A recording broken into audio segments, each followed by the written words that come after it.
So hello class, welcome back. And मैं Rishabh welcome करता हूँ आपका आपके अपने चैनल एग्जामिनेशंस पे। एंड आज हम आपका चैप्टर नंबर 2 करने जा रहे हैं पॉलिटिकल साइंस का।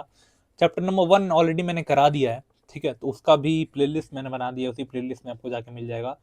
पॉलिटिकल साइंस और ज्योग्राफी साथ में करा रहा हूँ मैं, तो दोनों को आप देख सकते हो एक साथ में जाके, ठीक है। तो चलो आज हम चैप्टर जो करने वाले हैं वो कंटेम्प्रेरी सेंटर्स ऑफ पावर करने वाले हैं, ठीक है।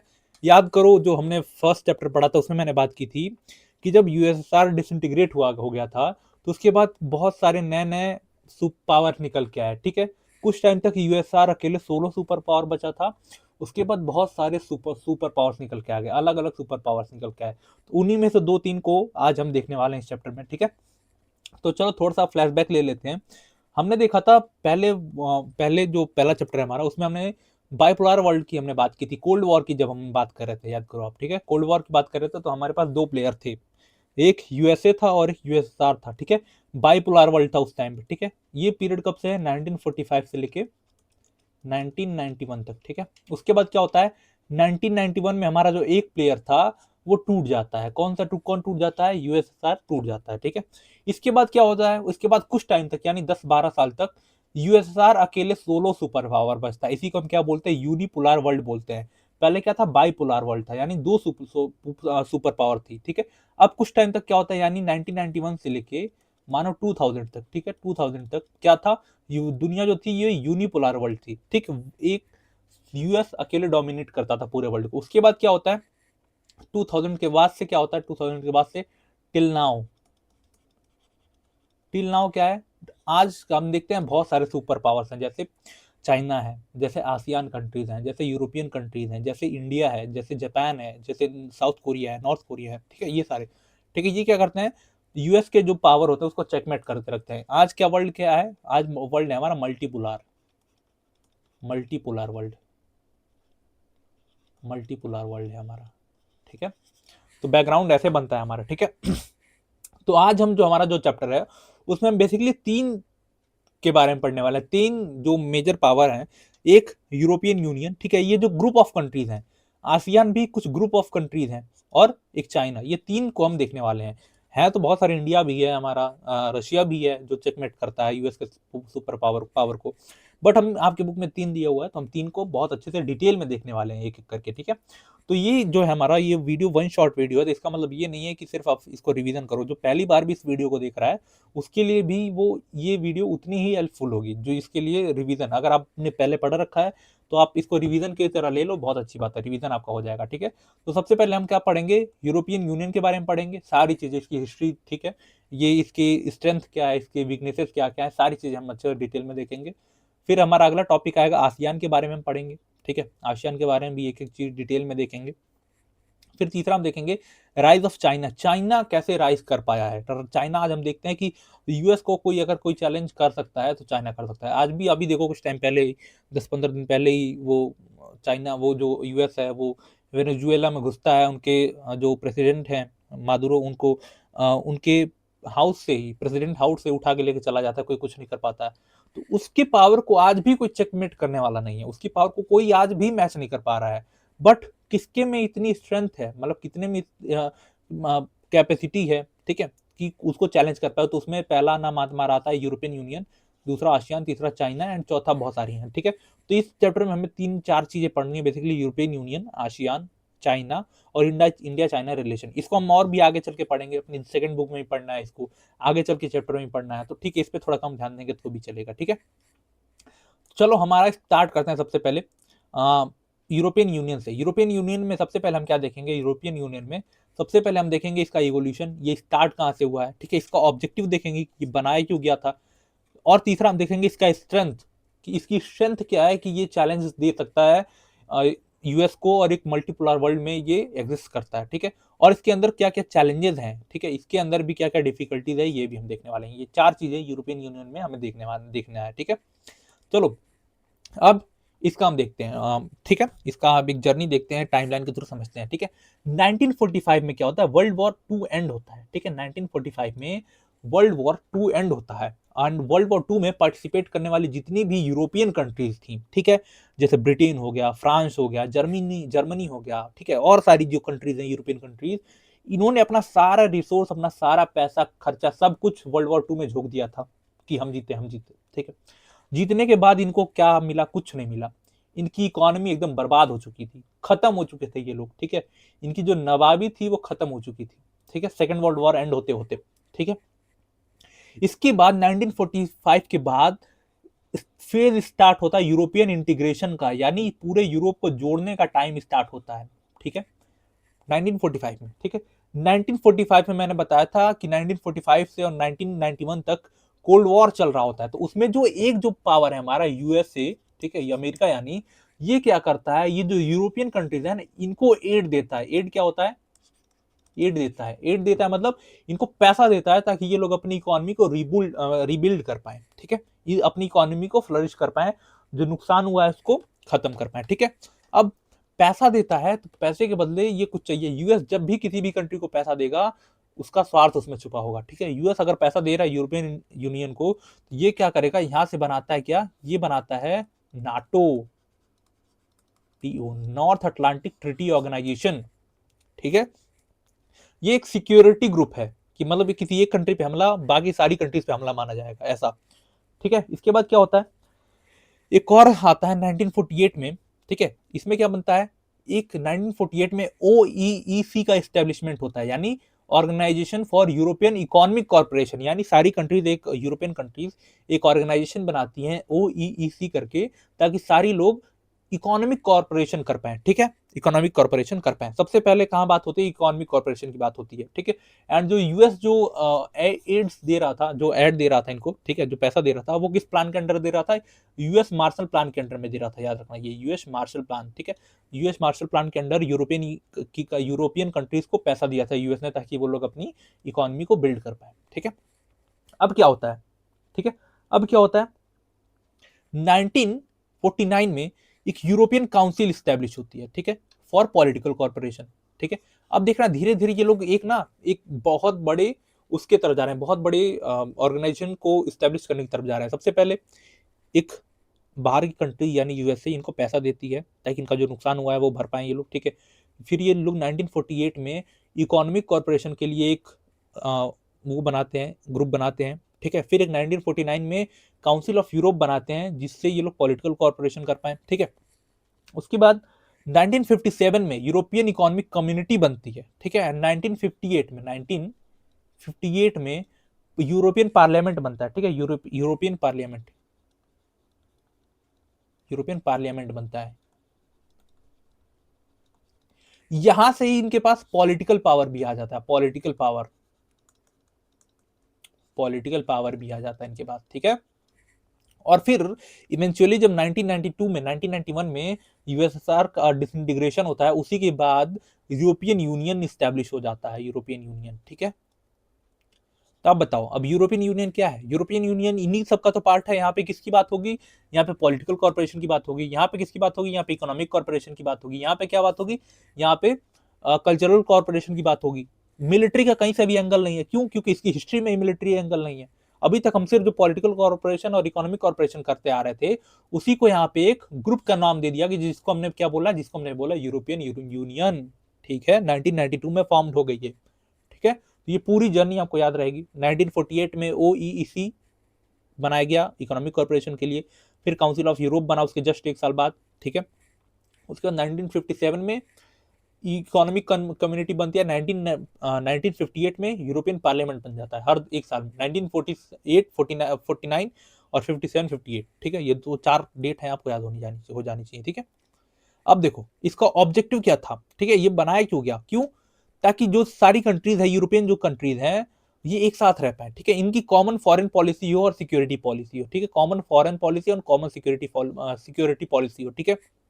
ये लोग कॉपरेट कर पाए on justice and home affairs पे, ठीक है। और एक इनका ऑब्जेक्टिव था to create a single currency, ठीक है, ताकि सभी लोग मिलकर एक सिंगल करेंसी बना पाए, हर कंट्री की अलग करेंसी ना हो पाए, ठीक है। ये इनका काम था, ठीक है। अब देखो इसके मैं ग्लोबल इन्फ्लुएंस की बात करूं तो ये इतनी, इसके पास कितना पावर है, हम इसको समझते हैं तीन पार्ट में। पहला इकोनॉमिक कॉर्पोरेशन, इकोनॉमिक इन्फ्लुएंस कि इसके पास कितना पैसा है, इकोनॉमिक इन्फ्लुएंस। दूसरा political and diplomatic influence, and तीसरा मिलिट्री इन्फ्लुएंस, ठीक है। ये सारी चीजें हम देखने वाले हैं, ठीक है। यानी यूरोपियन यूनियन का स्ट्रेंथ हम देखने वाले हैं on the basis of economy, on the basis of political and diplomatic influence, on the basis of military. ठीक है, तो अगर हम इकोनॉमी की बात करें तो ये दुनिया की सेकंड बिगेस्ट इकोनॉमी है आफ्टर यूएसए। ठीक है, कंबाइन मैं बोल रहा हूँ, किसी एक कंट्री की नहीं, यूरोपियन एक कंट्री की नहीं, पूरे यूरोप की कंबाइन बोल रहा हूं मैं, सेकंड बिगेस्ट इकोनॉमी है। ठीक है, जो इनकी करेंसी है जिसको हम क्या बोलते हैं, यूरो बोलते हैं, ये डॉलर को थ्रेट देती है, यानी डॉलर को टक्कर अगर कोई करेंसी दे सकती है तो यूरो दे सकती है। ठीक है, hold the highest share of world trade and it is an important part of WTO. ठीक है, वर्ल्ड का जो हाईएस्ट ट्रेड होता है, ठीक है, ट्रेड होता है, और सबसे ज्यादा हाईएस्ट शेयर किसका है, यूरोपियन यूनियन का है, एंड इंपॉर्टेंट पार्ट है डब्ल्यूटीओ का। और डब्ल्यूटीओ क्या है, वर्ल्ड ट्रेड ऑर्गेनाइजेशन, जो पूरे दुनिया के ट्रेड को ऑर्गेनाइज करता है। ठीक है, उसका भी इंपॉर्टेंट पार्ट है ये यूरोपियन यूनियन, एंड पूरे दुनिया का जो ट्रेड होता है उसके हाईएस्ट शेयर किसके पास है, यूरोपियन यूनियन के पास है। अगर हम पॉलिटिकल एंड डिप्लोमेटिक इन्फ्लुएंस की बात करें तो इसका एक जो परमानेंट मेंबर है यूरोपियन यूनियन का, फ्रांस, उसके पास परमानेंट सीट है यूरोपियन यूनियन की। ठीक है, यूरोपियन यूनियन सॉरी बोल रहा हूँ, सिक्योरिटी काउंसिल की। ठीक है, यूएन सिक्योरिटी काउंसिल की परमानेंट सीट है इसके पास। ठीक है, able to influence some US policy, इन पूरी कंट्रीज के पास इतना पावर है कि ये यूएस की कुछ पॉलिसीज को इन्फ्लुएंस कर सकते हैं। ठीक है, यूएस की पॉलिसी को इन्फ्लुएंस करना इन लोगों के पास इतनी पावर है। ठीक है, prefers diplomatic and negotiation over military forces. अब देखो, फॉर एग्जांपल जैसे अमेरिका है, वो अगर किसी को देश को बात मनवानी होती है तो वो क्या करता है, वो मिलिट्री यूज करता है। बट ये लोग क्या करते हैं, ये लोग डिप्लोमेसी का यूज करते हैं, मिलिट्री का यूज नहीं करते, क्योंकि यूएन जो है ना, यूरोपियन यूनियन जो है, सॉरी यूरोपियन यूनियन जो है, ये कभी भी मिलिट्री ऑर्गेनाइजेशन नहीं है, ये एक कॉर्पोरेशन करने के लिए एक यूनियन है, corporation on the basis of economy, on the basis of political. ठीक है, ये लोग हमेशा डिप्लोमेसी का यूज करते हैं किसी भी कंट्री को बात मनवाने के लिए। ठीक है, अगर मैं मिलिट्री की इन्फ्लुएंस की बात करूं, ठीक है, तो combined armed forces are the among the largest in the world. ठीक है, अगर मैं कंबाइन बात करूं तो ये दुनिया की कुछ लार्जेस्ट में से एक है। ठीक है, डिफेंस बजट की मैं बात करूं तो सेकंड है, मतलब दुनिया का यूएस के बाद सबसे ज्यादा अगर कोई स्पेंड करता है डिफेंस पे तो वो यूरोपियन यूनियन के कंट्रीज हैं मिला के। ठीक है, मेंबर्स पोजेस न्यूक्लियर पावर, जैसे इसमें ब्रिटेन है, ब्रिटेन तो सॉरी एग्जिट हो गया, शायद फ्रांस है, उसके पास न्यूक्लियर पावर है। ठीक है, and world most second powerful source of speech and communication technology. ठीक है, इसमें से कुछ जो इसका जो मेंबर है, एक मेंबर जो है फ्रांस, उसके पास न्यूक्लियर पावर है, उसके पास न्यूक्लियर पावर है। ठीक है, एंड ये दुनिया में जो स्पीच एंड कम्युनिकेशन टेक्नोलॉजी है उसमें इंपॉर्टेंट पार्ट भी हैं ये लोग। ठीक है, तो ये लोगों के पास अच्छा खासा इन्फ्लुएंस है। आप देखो, मिलिट्री इन्फ्लुएंस भी है कि अच्छा खासा मिलिट्री भी है, सेकंड बिगेस्ट मिलिट्री है in the terms of investment. ठीक है, कि वो लोग इन्वेस्ट करते हैं बहुत ज्यादा अपने डिफेंस में। पॉलिटिकल एंड डिप्लोमेटिक इन्फ्लुएंस भी है, इकोनॉमिकल इन्फ्लुएंस भी है। ठीक है, तो अच्छा खासा ये लोग कर पा रहे हैं। ठीक है, अगर मैं बात करूं इनके चैलेंजेस की, ठीक है, तो challenges on the basis of, देखो फॉर एग्जांपल बहुत सारी कंट्रीज हैं यहाँ पे। ठीक है, यहाँ पे बहुत सारी कंट्रीज हैं, देख सकते हो आप यहाँ पे मैप में। तो अब देखो, कुछ ऐसी कंट्रीज है ना, जैसे यहाँ फॉर एग्जांपल ये स्पेन है और ये फ्रांस है। ठीक है, ये दोनों पार्ट है यूरोपियन यूनियन की, बट कभी कभी ऐसा होता है ना कि इन दोनों की फॉरेन पॉलिसी ना अलग अलग होती है, तो बहुत ज्यादा कॉन्फ्लिक्ट देखे गए हैं इन लोगों के बीच में फॉरेन पॉलिसीज में। ठीक है, और यूरो कैप्टिज्म, ठीक है, यूरो कैप्टिज्म का मतलब क्या होता है कि इसमें बहुत सारी कंट्रीज ऐसी हैं जो यूरो को अपनी कंट्री नहीं मानता, मतलब अपनी करेंसी नहीं मानती हैं। ठीक है, मतलब बहुत सारी कंट्रीज हैं जो यूरो का ऐसा करेंसी एक्सेप्ट करती हैं, बट बहुत सारी ऐसी कंट्रीज हैं जो यूरो को अपनी करेंसी ही नहीं मानती हैं। ठीक है, और जो ब्रिटेन है ये भी पार्ट था, इनिशियली पार्ट था यूरोपियन यूनियन का, बट 2016 में ये एग्जिट हो जाता है। इसी को हम क्या बोलते हैं, ब्रेग्जिट बोलते हैं, ब्रेग्जिट, BREXIT, ब्रेग्जिट।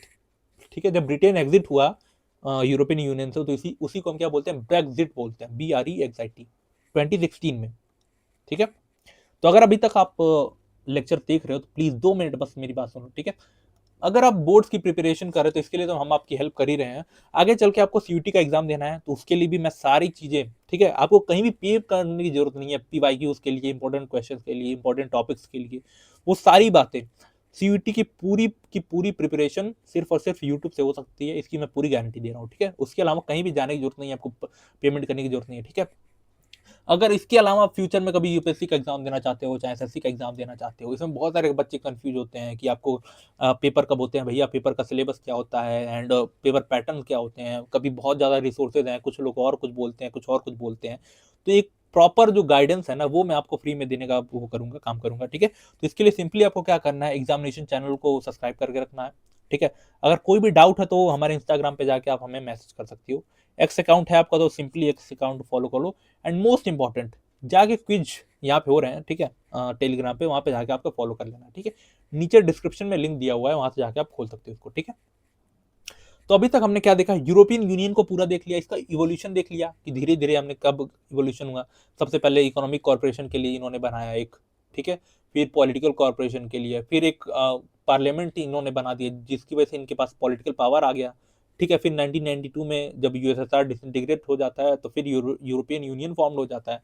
हमने इसके ऑब्जेक्टिव देख लिए कि ऑब्जेक्टिव क्या था इसका, कि हमें फॉरेन पॉलिसी और सिक्योरिटी फॉर कॉमन सिक्योरिटी और फॉरेन पॉलिसी चाहिए, कॉर्पोरेशन चाहिए हमें, एंड सिंगल करेंसी बनानी है, इसका ऑब्जेक्टिव था। फिर हमने इन्फ्लुएंस देखा कि ये ग्लोबल लेवल पे इन्फ्लुएंस कैसे वो कर पाते हैं ये लोग, इनके इसमें हमने देखा इनका मिलिट्री स्ट्रेंथ क्या है, इनका पॉलिटिकल स्ट्रेंथ क्या है, इनका यूरोप इकोनॉमिक स्ट्रेंथ क्या है, ये सारे देखे।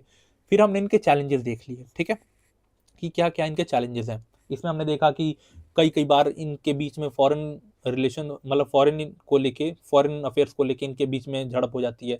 फिर दूसरा हमने देखा यूरो कैपिटलिज्म, मतलब बहुत सारी कंट्रीज यूरो को एज अ करेंसी एक्सेप्ट नहीं करती हैं, ठीक है। अब दूसरा जो हमारा टॉपिक है वो है हमारा आसियान, ठीक है। दूसरा कौन सा टॉपिक है, हमारा आसियान। अगर यूरोपियन यूनियन में कोई भी डाउट है आपको तो कमेंट सेक्शन में पूछो, ठीक है। अब दूसरा हम देखते हैं आसियान। आसियान में हम देखने वाले हैं इसका इस्टेब्लिशमेंट, ठीक है। और एक आसियान वे क्या होता है, और दूसरा इनके 3 पिलर्स, एंड चौथा आसियान और इंडिया का रिलेशन। ये 2-3 इंपॉर्टेंट 4 चीजें हैं, हम इनको देखते हैं, ठीक है।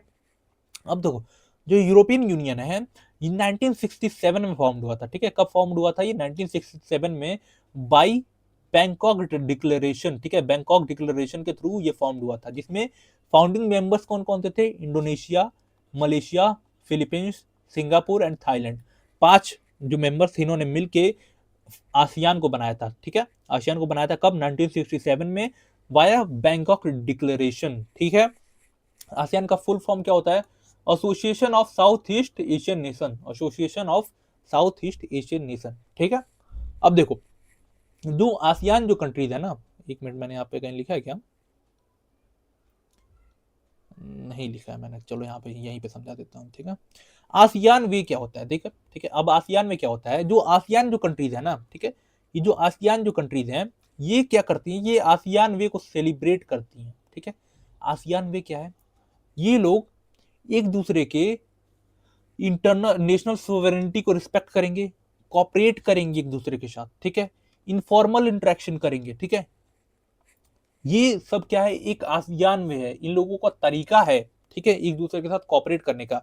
देखो, और सारी कंट्रीज जो है ना वो फॉर्मल वे में इंटरेक्ट करती हैं एक दूसरे से, बट ये लोग इनफॉर्मल वे में इंटरेक्ट करते हैं, ठीक है। इनफॉर्मल वे मतलब, अगर फॉर एग्जाम्पल, अगर मैं मेहमान से बात करूंगा तो मैं कैसे फॉर्मल वे में बात करूंगा, अगर मैं किसी अपने टीचर से या फिर अपने बॉस से बात कर रहा हूँ तो मैं क्या बात करूंगा, फॉर्मल वे में बात करूंगा। बट वही अगर मेरा कोई दोस्त है, मेरे घर का मेरा भाई है, ठीक है, और कोई है रिलेटिव है मेरा, मैं उससे बहुत इनफॉर्मल वे में बात करूंगा, बहुत आराम से बात करूंगा, बहुत अच्छे तरीके से बात करूंगा, ठीक है, बहुत नॉर्मल होकर बात करूंगा। तो वो लोग, ये लोग क्या करते हैं, ये सारी फॉर्मेलिटी को दूर रखते हैं, इनफॉर्मल वे में एक दूसरे के साथ बात करते हैं, कॉपरेट करने के लिए बात करते हैं, एंड नेशनल सोवरेनिटी को रिस्पेक्ट करते हैं, ठीक है। तो इसी को ये लोग क्या बोलते हैं, इसी को लोग आसियान वे बोलते हैं, ठीक है। आसियान में क्या है, it is a form of interaction that is informal, cooperative and based on respect of national sovereignty, ठीक है। ये है आसियान वे, ठीक है। इसके फाउंडिंग मेंबर्स मैंने ऑलरेडी बता दिए हैं, ठीक है। अब आसियान वे में मैंने बताया कि एक तरीका है इन लोगों के इंटरेक्शन का, जिसमें ये लोग सोवरेनिटी को रिस्पेक्ट करते हैं, इनफॉर्मल होता है ये, और कोऑपरेटिव होते हैं, ठीक है। Avoid avoid super national institution, ठीक है। ये अपने, मतलब इनकी जो ग्रुप्स है इनमें बाहर का इंटरफेरेंस बहुत नहीं चाहते हैं, ठीक है, ज्यादा नहीं चाहते ये लोग, ठीक है, एकदम नहीं चाहते हैं इनफैक्ट, ठीक है। अब 3 पिलर्स ऑफ आसियान, जैसे हमने देखा ना कि यूरोपियन यूनियन के 3 स्ट्रेंथ देखे थे हमने, वैसे इनके भी 3 पिलर्स हैं, ठीक है। In 2003 ASEAN establish a community based on 3 pillars, ठीक है। पहला सिक्योरिटी कम्युनिटी, दूसरा इकोनॉमिक कम्युनिटी, एंड तीसरा सोशल कल्चरल कम्युनिटी, ठीक है।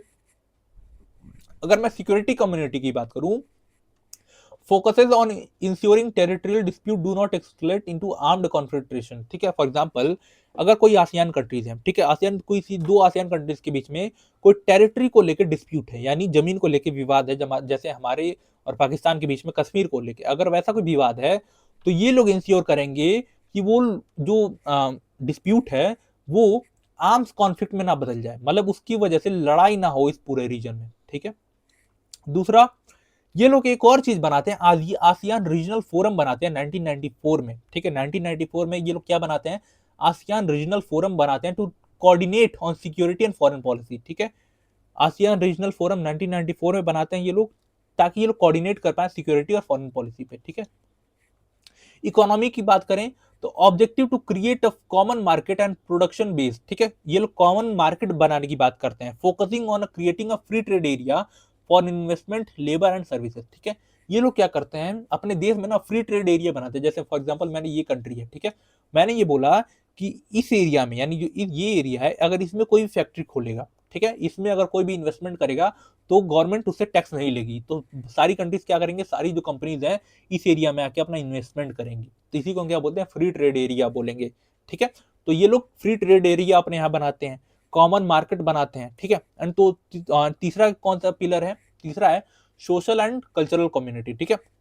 Derive from ASEAN core objective and to accelerate social progress and promote regional peace and stability, ठीक है। अब देखो, ये जो आसियान है ना, ये बना क्यों था, ठीक है, आसियान ये इनको बनाने की जरूरत क्यों पड़ी, ठीक है, ये हम देखते हैं। देखो, ये जो आसियान कंट्रीज है ना, जिसमें ये म्यांमार है, लाओस है, Thailand, Vietnam, Cambodia, Brunei, Malaysia, Singapore, Indonesia, Philippines, ये जो सारी कंट्रीज हैं, ये क्या है, ये ना इनिशियली किसी ना किसी यूरोपियन की कॉलोनीज रह चुके हैं। जैसे हमारा इंडिया ब्रिटेन की कॉलोनी थी, ये सारी किसी ना किसी फ्रेंच की या डच की या ब्रिटिश की कॉलोनीज रह चुके हैं। इसकी वजह से क्या है, इसकी वजह से इनका जो ना सोशल एंड कल्चरल, इनकी यहाँ बहुत क्राइसिस रही है, ठीक है। इनके यहाँ बहुत पैसे सारे, जैसे हमारे यहाँ से लूट के ले गए सब, इनके यहाँ से भी लूट के गए हैं, ठीक है। तो यहाँ पे बहुत ज्यादा सोशल क्राइसिस रही है, सोशल एंड इकोनॉमिकल क्राइसिस रही है, पॉलिटिकल क्राइसिस रही है, ठीक है।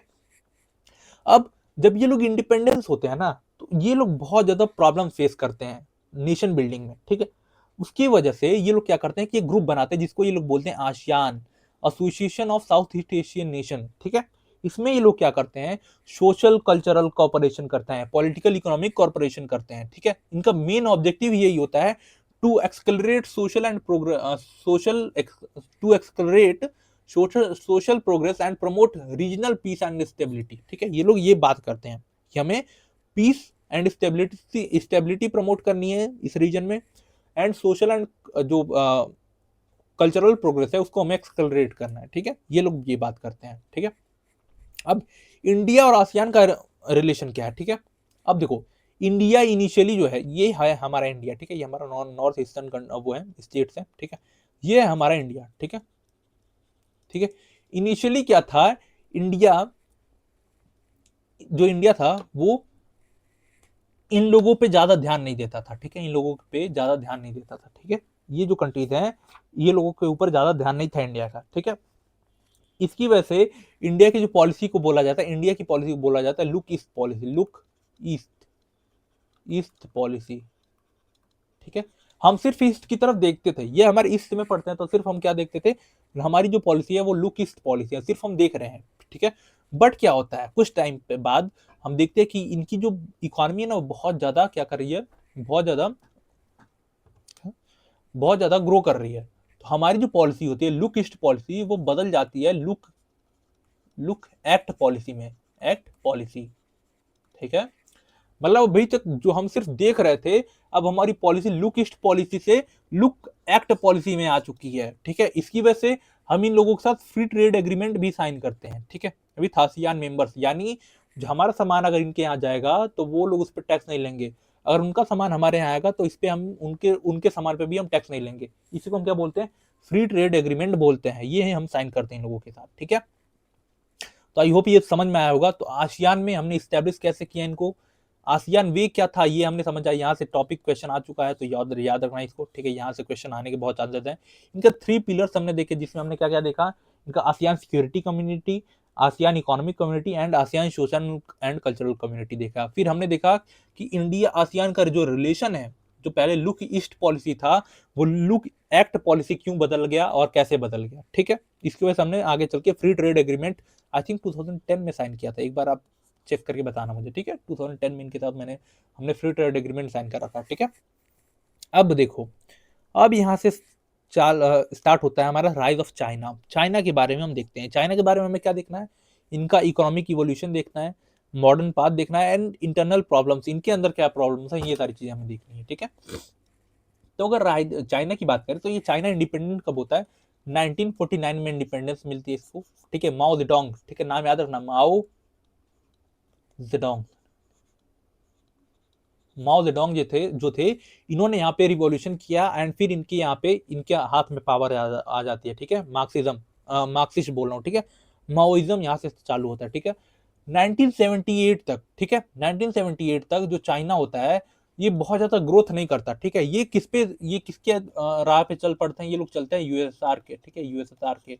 एंड याद करो यूएसआर जब यही टाइम है जब यूएसएसआर क्या कर रहा था, यूएसआर का जो पूरा सिस्टम था वो हिल रहा था। एंड इसी टाइम पे 1979 में यूएसएसआर ने इन्वेड कर दिया था अफगानिस्तान को। ठीक है, तो वही टाइम है जब ये लोग उनकी कॉपी करके अपने यहाँ भी सोशलिस्ट सिस्टम चिपका रहे थे, सोशलिस्ट सिस्टम चला रहे थे। मतलब सारे जो रिसोर्सेस थे वो स्टेट ओन कंट्रोल थे। ठीक है, सारी चीजें इनके पास थी। ठीक है, बट 1976 में ये जो माओ जेडोंग थे, 1976 में ये जो माओ जेडोंग है इनकी डेथ हो जाती है। एंड इसके बाद जो लीडर्स आते हैं वो बहुत ज्यादा प्रोग्रेसिव रहते हैं। ठीक है, अब फॉर एग्जांपल मैं बताऊं, अगर कोई आदमी जो है बहुत ज्यादा आइडियोलॉजिकल है ना तो उसकी जो ग्रोथ है ना वो रुक जाती है। ठीक है, फॉर एग्जांपल मैं ही अगर बात करूं तो अगर मैं ऐसा सोचूं कि जैसे लड़कियों को बाहर नहीं जाने देना चाहिए, उनको पढ़ने नहीं देना चाहिए, ठीक है, तो क्या होगी, ग्रोथ रुक जाएगी सोसाइटी की।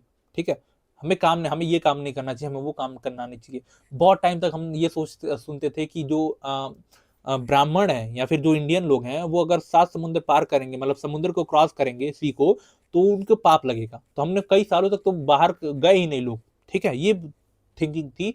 तो जो बहुत ज्यादा आइडियोलॉजिकल सेंट्रिक जो लोग होते हैं उनकी ग्रोथ रुक जाती है। ठीक है, तो 1976 तक जो माओ जेडोंग थे ना, इनके अंडरशिप में चाइना की जो ग्रोथ थी वो बहुत ज्यादा रुक चुकी थी। ठीक है, बहुत ज्यादा आइडियोलॉजिकल सेंट्रिक थे ये लोग। ठीक है, फिर 1976 के बाद जब इनकी डेथ होती है तो 1978 के बाद, ठीक है, आई थिंक 1976 के बाद इनकी जो ग्रोथ होती है ना, फास्टेस्ट ग्रोइंग मेजर इकोनॉमी बन के ये लोग निकल के आते हैं। ठीक है, जो अभी तक कहीं भी वो नहीं करता। ठीक है, जो अभी तक एग्जिस्ट ही नहीं करता था वो लोग ये कर जाते हैं। ठीक है, अब इनकी स्ट्रेंथ की बात करें तो इनके पास पॉपुलेशन की बहुत ज्यादा स्ट्रेंथ थी, पॉपुलेशन बहुत अच्छी खासी थी, रिसोर्सेज भी थे, लैंड मास भी था, पॉलिटिकल इन्फ्लुएंस भी था एंड रीजनल लोकेशन भी बहुत इनका अच्छा है। ठीक है, ये लोग एक तरफ पैसिफिक ओशियन से जुड़े हुए हैं एंड एक तरफ इस साइड जुड़े हुए हैं हिमालय से। ठीक है, यानी इंडिया, मतलब इनको अगर कोई चैलेंज कर सकता था तो सिर्फ एक इंडिया यही इस रीजन में, वरना कोई चैलेंज नहीं कर पाएगा। ठीक है, अब हम चलते हैं। ठीक है, मॉविस्ट मॉडल, ठीक है, 1978 से पहले क्या था, बेस्ड ऑन सोवियत मॉडल, जैसा कि मैंने बताया यूएसआर के मॉडल पे बेस्ड था। स्टेट स्टेट जो था वो ओन करता था सारी इंडस्ट्रीज को। ठीक है, इंपोर्ट सब्सटीट्यूशन स्ट्रेटेजी, ठीक है, ये इन्होंने क्या अपनाया, इंपोर्ट सब्सटीट्यूशन स्ट्रेटेजी अपनाया। देखो अब क्या था, मैंने बताया था आपको कि सोवियत मॉडल में ये सब लोग अपना सामान खुद ही बनाते हैं, बाहर से कुछ भी इंपोर्ट नहीं करते। ठीक है, तो वही सेम कंडीशन यहाँ पे भी थी कि चाइना के लोग भी कुछ इंपोर्ट नहीं करते थे। ठीक है, इंपोर्ट सब्सटीट्यूशन स्ट्रेटेजी का मतलब था कि ये लोग इन्होंने क्या किया, जो इंपोर्ट वाली सामान थे ना इसको अपने घर में ही अपने रिसोर्स का यूज करके बनाने लगे। ठीक है, फॉर एग्जाम्पल क्या, जैसे फॉर एग्जांपल मुझे कंप्यूटर बनाना है। ठीक है, अब कंप्यूटर बनाने के लिए मुझे कंप्यूटर के पास टेक्नोलॉजी नहीं है, मैं बाहर से इंपोर्ट करता हूँ। बट क्या हुआ, इंपोर्ट किसी वजह से बंद हो गया, तो अब मैं क्या करूंगा, अपने ही घर में जो रिसोर्सेज हैं उनका किसी ना किसी तरह यूज करके बनाऊंगा। ठीक है, तो वो बोलते हैं ना, necessity is the mother of invention, वही सेल में यहाँ पे हाल हुआ। जब इनके पास करेंसी थी नहीं, फॉरेन एक्सचेंज था नहीं कि ये लोग बाहर से कुछ खरीद पाए, टेक्नोलॉजी वोक्नोलॉजी, ठीक है, कुछ नहीं खरीद पाए ये लोग, तो इन्होंने क्या किया, बाहर के जो सारी इंपोर्ट्स थे ना उसको सब्स्टिट्यूट कर दिया। सब्स्टिट्यूट का मतलब बदल दिया अपने ही गुड्स से। ठीक है, इसकी वजह से यहाँ पे मास प्रोडक्शन होने लगा, मास प्रोडक्शन, मास प्रोडक्शन।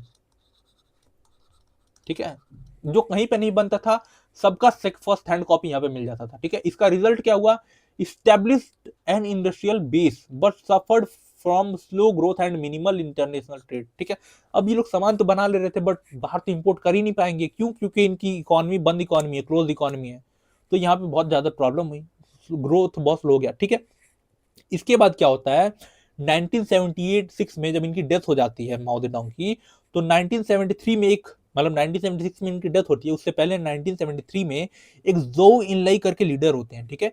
ये फोर मॉडर्नाइजेशन बताते हैं, ठीक है, फोर प्रपोज करते हैं, फोर मॉडर्नाइजेशन, जिसमें ये बोलते हैं कि हमें agriculture, industries, science and technology और मिलिट्री को मॉडर्नाइज करना चाहिए, ठीक है।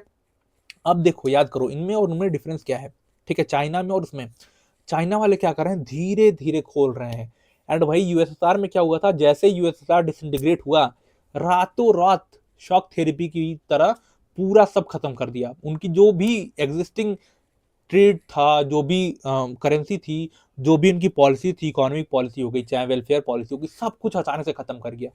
तो उसी वजह से दिक्कत हुई थी वहां पे। अब वही ये लोग क्या करें, ये लोग धीरे धीरे, सबसे पहले उन्होंने बोला कि हमें 4 चीजों में मॉडर्नाइजेशन करना है। पहला एग्रीकल्चर, दूसरा इंडस्ट्री, तीसरा साइंस एंड टेक्नोलॉजी टेक्नोलॉजी और चौथा मिलिट्री, ठीक है। 1978 में एक और लीडर आते हैं, डेंग जियाओपिंग, ठीक है। ये क्या अनाउंस करते हैं, ओपन डोर पॉलिसी अनाउंस करते हैं, ठीक है, ओपन डोर पॉलिसी, ठीक है। इसमें ये क्या करते हैं, अपनी पॉलिसी, ओपन डोर पॉलिसी मतलब ये अब बाहर के लोगों को अपने अंदर, अपने यहाँ इन्वेस्टमेंट की वो दे देते हैं, ठीक है। यही China did not go, not use shock therapy की तरफ नहीं आई है कि अचानक से अपनी जो एग्जिस्टिंग चीजें थी उसको खत्म करके तुरंत पहुंच गए, नहीं। इसने अपनी इकोनॉमी को स्टेप बाय स्टेप ओपन किया। जैसे एग्रीकल्चर को इसने प्राइवेटाइज किया 1982 में, इंडस्ट्रीज को 1990s में, ठीक है। ऐसे ऐसे करके इन्होंने स्टेप बाय स्टेप अपने इकोनॉमी को खोला, ठीक है। अब देखो बेनिफिट बहुत ज्यादा हैं इसके, ठीक है। बेनिफिट जैसे economic interdependency give China considerable influence with trading partner, ठीक है। जैसे फॉर एग्जांपल इंडिया है, ठीक है, एंड चाइना है, ठीक है। ये दोनों एक दूसरे के साथ क्या करते हैं, ट्रेड करते हैं, ठीक है। दोनों एक दूसरे के साथ ट्रेड करते हैं। बट अब क्या है, हम उनको बहुत ज्यादा कम बेच पाते हैं, वो हमको बहुत ज्यादा बेचते हैं। इसकी वजह से क्या होता है, ट्रेड डेफिसिट हो जाता है। मतलब हमारे पास इनका बहुत ज्यादा सामान आता है, हम इनको बेच नहीं पा रहे हैं, ठीक है। अनइक्वल डिस्ट्रीब्यूशन ऑफ ट्रेड है, मतलब वो हमको बहुत ज्यादा दे रहे हैं, हम उनको बेच ही नहीं पा रहे हैं, ठीक है। तो इसकी वजह से इनके पास बहुत ज्यादा इन्फ्लुएंस है, ठीक है। जैसे अब यूएस की बात करूं मैं, तो यूएस के ऊपर हम टोटली डिपेंड है आज के टाइम पे। आज जो आप लेक्चर देख रहे हो, जो भी ये यूट्यूब पे देख रहे हो आप टोटली डिपेंड हो। अगर कल कोई जो यूएस है वो बंद बोल दे कि इंडिया में ये सब बैन कर दो, गूगल बंद कर दो, तो हम कहाँ जाएंगे, ठीक है। तो हम टोटली डिपेंड हो जाते हैं, ठीक है। तो वो है, ठीक है। Massive investment in Africa and Latin America, ठीक है। अमेरिका, लैटिन अमेरिका और अफ्रीका में ये जब इसके पास बहुत ज्यादा पैसा है, तो ये क्या करता है, बहुत कम इंटरेस्ट पे लोन देना प्रोवाइड कर शुरू कर देता है, ठीक है। अफ्रीका में, लैटिन अमेरिका में, इंडिया के जो नेबर्स हैं उनमें, इसी को हम क्या बोलते हैं, डेट ट्रैप बोलते हैं, ठीक है। It's economy sustainability was crucial during 1997 Asian financial crisis, ठीक है। अब देखो, अब इसके यहाँ बहुत ज्यादा क्या हुआ, एम्प्लॉयमेंट तो बहुत ज्यादा हुआ, मतलब पैसा तो बहुत ज्यादा आया, लेकिन इसकी वजह से क्या हुआ, अनएम्प्लॉयमेंट जनरेट हो गया। मतलब जो इन्होंने जो आप देख रहे हो कि बहुत ज्यादा इकोनॉमी की सर्विस कर रही हो, इसका मतलब ये नहीं है कि उसका इक्वल डिस्ट्रीब्यूशन हो चुका है सब में। यहाँ पे भी कोई लोग गरीब हैं, कोई लोग अमीर हैं, ठीक है। अनएम्प्लॉयमेंट यहाँ पे रेजिंग हो चुका है, ठीक है। अनएम्प्लॉयमेंट बहुत हाई है यहाँ पे भी, ठीक है। Poor condition for female employment, ठीक है। जो फीमेल वर्कर्स हैं उनकी कंडीशन यहाँ पे बहुत ज्यादा खराब है, वो लोगों के काम करने की कंडीशन यहाँ पे अच्छी नहीं है, ठीक है। इन्वायरमेंटल डिग्रेडेशन एंड करप्शन बहुत ज्यादा हाई है इन लोगों के पास, ठीक है। इन्वायरमेंट का लोग ख्याल नहीं रखता है, ये करप्शन इनके यहाँ भी बहुत ज्यादा है। जितने भी सोशलिस्ट कंट्री हैं उनके यहाँ करप्शन बहुत ज्यादा होता है, ठीक है। या फिर कैपिटलिस्ट, दोनों में आप मानोगे करप्शन बहुत ज्यादा है। करप्शन तो हर जगह होगा, ठीक है। Growing inequality between rural and urban population, मतलब यहाँ पे जो रूरल और अर्बन के बीच का जो गैप है ना, वो बहुत ज्यादा बढ़ गया है। इसकी वजह से जो रूलर्स थे वो बहुत ज्यादा रूलर्स ही रह गए, जो अर्बन थे वो बहुत ज्यादा फ्लरिश कर गए आगे चल के, ठीक है। अब चलो 1 मिनट। तो अब अगर मैम इंटरनल प्रॉब्लम्स की मैंने बात तो कर ली, ठीक है। ये हमने बात कर ली, ठीक है। इवोल्यूशन की हमने बात की, ठीक है। इवोल्यूशन की हमने बात कर ली, मॉडर्न पाथ की हमने बात की कि इन्होंने धीरे धीरे अपनी इकोनॉमी को ओपन किया, ठीक है। और क्या, तो हमने सारी चीजें यहाँ पे देख ली हैं। अब इंडिया चाइना रिलेशन की अगर मैं बात करूँ, कितना है यही, अच्छा यही है, ठीक है। इंडिया चाइना के रिलेशन की बात करूं तो 1950s के टाइम पे, फॉर एग्जांपल इंडिया भी इंडिपेंडेंस 1949 में मिला था, 1947 में मिला था, सॉरी, एंड इसको 1949 में मिला, ठीक है। तो 1950s के टाइम पे दोनों आजाद होते हैं। एंड दोनों के पास, दोनों कभी ऐसा नहीं था ना कि दोनों मतलब इंडिया और चाइना के बीच में कभी भी बॉर्डर नहीं लगता था, बीच में तिब्बत था। वो तो 1950s के टाइम पे जब चाइना ने तिब्बत को एनेक्स किया, उसके बाद हमारा बॉर्डर लगना चालू हुआ उसके साथ, ठीक है। तो ये लोग दूर ही दूर हमेशा रहे हैं, ठीक है, कभी भी हमारा कल्चरल एक्सचेंज नहीं हुआ है, ना कभी हम उनके साथ वो कर पाए हैं, ठीक है। तो ये लोग 1950s के टाइम पे हिंदी चीनी भाई भाई का नारा देके आगे बढ़ रहे थे, हिंदी चीनी भाई भाई, ठीक है। 1962 में क्या होता है, जो चाइना है वो लद्दाख को और अरुणाचल प्रदेश को अपना टेरिटरी बना बता देता है, ठीक है। इसकी वजह से क्या होता है, मिलिट्री कॉन्फ्लिक्ट होता है, इंडो चाइना वॉर 1962, ठीक है। इसकी वजह से क्या होता है, हम जो है पूरा रिलेशन खत्म कर देते हैं चाइना के साथ अंटिल टिल 1976 तक, मतलब 1962 से लेके 1976 तक हमारे और चाइना के बीच में कोई भी रिलेशन नहीं था, ठीक है, कोई भी रिलेशन नहीं था, ठीक है। अब 1981 से लेके बहुत सारे सीरीज ऑफ टॉक्स हम दोनों के बीच में चलती है, मतलब हम लगातार बात करते रहते हैं कि हम कैसे एक दूसरे के काम आ सकते हैं, कैसे हम सुधार सकते हैं रिलेशन को, ठीक है। 1989 में एक टर्निंग पॉइंट आता है जब prime minister Rajiv Gandhi China को विजिट करते हैं टू इम्प्रूव रिलेशंस, ठीक है। आज के टाइम पे अगर हम बात करें तो आज के टाइम पे दोनों जो कंट्रीज हैं मिक्स इकोनॉमीज हैं, ठीक है, मिक्स ऑफ इकोनॉमिक पार्टनरशिप है, ठीक है। हमारी जो इकोनॉमिक पॉलिसीज हैं डब्ल्यूटीओ में हम बात करते हैं, सिमिलर इकोनॉमिक पॉलिसीज है हमारी। देखो इंडिया और चाइना ना लगभग एक ही तरह की बात करते हैं, बट डिफरेंस कहाँ पे आ जाता है, चाइना जब पाकिस्तान की बात आती है ना तब इंडिया और चाइना में दरार पड़ने लगती है, अदरवाइज इंडिया और चाइना जो है एक ही तरह का फॉरेन पॉलिसी लेके चलते हैं हमेशा से, ठीक है। बट वही दिक्कत हो जाती है जब पाकिस्तान की बात आती है, ठीक है। और ये लोग क्या बात करते हैं, बॉर्डर डिस्प्यूट को हम कैसे सॉल्व कर सकते हैं, ये लोग अभी भी है, बॉर्डर डिस्प्यूट अभी भी 2020 में गलवान हुआ था, याद करो आप, ठीक है। तो अभी भी है वो डिस्प्यूट, ठीक है। चाइना आज भी लद्दाख उसको अरुणाचल प्रदेश को अपना बताता है, ठीक है। एंड सबसे ज्यादा कंसर्न की बात है कि जो चाइना की डेप्थ पॉलिसी है, ठीक है, डेप्थ पॉलिसी मतलब जो चाइना है ना, जो इंडिया के जो नेबर्स हैं, ठीक है, जैसे श्रीलंका को उसने बहुत कम इंटरेस्ट रेट पे लोन दे दिया, एंड फिर जब वो लोग लोन नहीं चुका पाए तो उन्होंने उस चाइना ने क्या बोला कि आपका ये जो पोर्ट है ना आप मुझे दे दो, तो श्रीलंका ने वो पोर्ट उनको दे दिया। अब बताओ वो पोर्ट पे ये लोग क्या करेंगे, ये लोग अपनी नेवी को वो कर देंगे, उसकी वजह से इंडिया की जो सिक्योरिटी उसको खतरा आ जाएगा, ठीक है। तो चाइना हमेशा इंडिया हमेशा इसको लेके कंसर्न जताता है कि ये जो डेब्ट पॉलिसी है ना, डेट वेब जो है तुम्हारा वो खतरनाक है हमारे लिए, ठीक है, एंड रियलिटी में वो है खतरनाक, ठीक है। तो हमने क्या देखा कि जो पहले यूएसए जो अकेले सोलो सुपर पावर था, आज के टाइम देख रहे हैं कि जो यूएसए है इसको चेक करने के लिए आसियान, चाइना, यूरोपियन यूनियन जैसे बहुत सारे सुपर पावर सब इकट्ठा हो चुके हैं, ठीक है, इनके पावर को चेकमेट करने के लिए, ठीक है। तो चलो ये लेक्चर जो है हमारा यहाँ पे एंड होता है, and I hope you like this video. If you like this video, do subscribe our channel. Till then, keep learning, keep growing, stay connected. God bless you all. Jai Hind.